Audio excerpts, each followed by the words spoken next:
Let's talk about dialogue and subtext. So here's some bad dialogue. So, Jella, we've been married these 12 years now. Yes, I know. And I think that maybe it's time we should get divorced. I know, and it's sad because it's a horrible way of writing a scene. What I want to illustrate here is subtext, and basically it's a dialogue rule where you don't always want the character saying exactly what they mean. You don't always want the character saying, all right, well, why don't we go and rob that bank now? It's just kind of boring. There's better ways of handling it, where if the meaning is hidden behind the dialogue, then that's what's meant by creating subtext. My folks, they was Methodist. Pentecost. I don't know what a Pentecost is.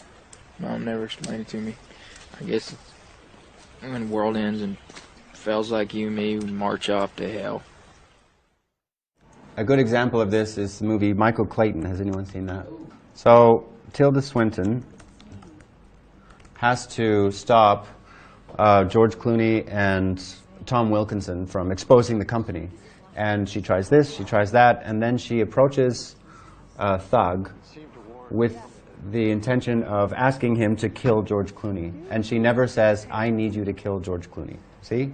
That's how you create subtext. She doesn't come in and say, I think we should kill George Clooney. She comes in and says, I think we should discuss a problem. Is there something you can do? Is it something that you could do? And he says, well, what do you mean? And it's this incredibly tense scene where she never says, go kill George Clooney. The thing is, she does understand that the more he plays dumb, and then she keeps going, and then he plays dumb until, through the subtext, they have an understanding, and then they kill Tom Wilkinson. You have to contain this. Contain? Right. Well, that's my question.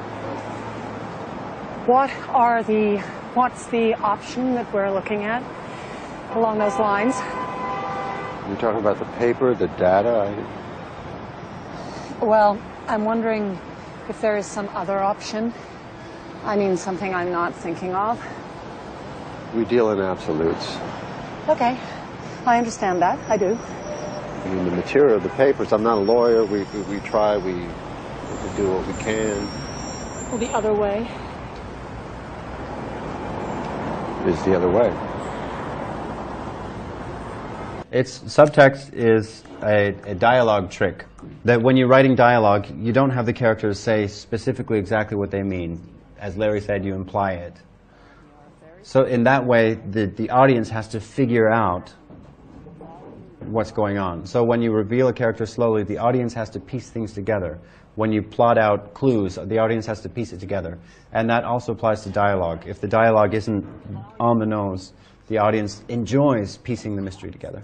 Tim said that maybe subtext is primarily an English language thing, that the Chinese are more blunt and direct, and then I suggested that maybe the Chinese are actually the masters of subtext. What? Man, that's more words than you spoke in the past 2 weeks. Hell, that's the most I've spoken in a year. Subtext is when you communicate, when there's communication and understanding without speaking about it directly. But when you create, the idea is that subtextual dialogue with subtext is more enjoyable to the audience. It is hard. Because the really boring screenplays are when characters say exactly what they mean. Remember, when you introduce the main character, you want to reveal him slowly, and that engages some part of the brain where the audience is going to sort of invest in that character and try and figure him out. And when you plot out clues and you leave a mystery for the audience to track, it engages that same part of the brain where they want to try and figure this out. And if you use subtext in your dialogue, it engages the same part of the brain where the audience is entering into a conceit with those characters.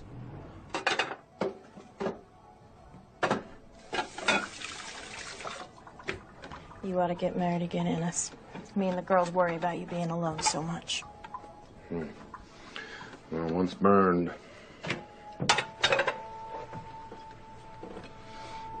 You still go fishing with Jack Twist? Not often. I used to wonder how come you never brought any trouts home. You always said you caught plenty, and you know how me and the girls like fish. So one night I got your creel case open up before you went on one of your little trips. Price tag's still on it after 5 years. And I tied a note to the end of the line. It said, "Hello, Ennis, bring some fish home, love, Alma." And then you come back, looking all perky, and said you caught a bunch of brownies and you ate them up. Do you remember? I looked in that case first chance I got, and there was my note still tied there. That line hadn't touched water in its life. Doesn't mean nothing, Elmer. Don't try and fool me no more, Ennis. I know what it means. Jack Twist. All right, text is what is said in dialogue. Subtext is what is unsaid rather than said, i.e. what is really going on, what happens below the surface of a scene, thoughts, feelings, judgments. Remember, subtext is when you're dating. Text is when you're married. I don't know. As a writer, you want to seduce the audience. TV script writing teaches you to write badly because you have to write about what you're seeing. If you have to write about the problem, you have no chance to create any subtext of a scene. Bob Town. Avoid on-the-nose dialogue. Dialogue that is on the nose is when you write this. Is when you write the subtext. In real life, people seldom say what they mean. He was cremated like he wanted. Half his ashes was interred here. The rest I sent up with his folks. He used to say he wanted his ashes scattered on Brokeback Mountain, but I wasn't sure where that was. Thought Brokeback Mountain might be around where he grew up. Knowing Jack, it might be some pretend place where bluebirds sing and there's a whiskey spring.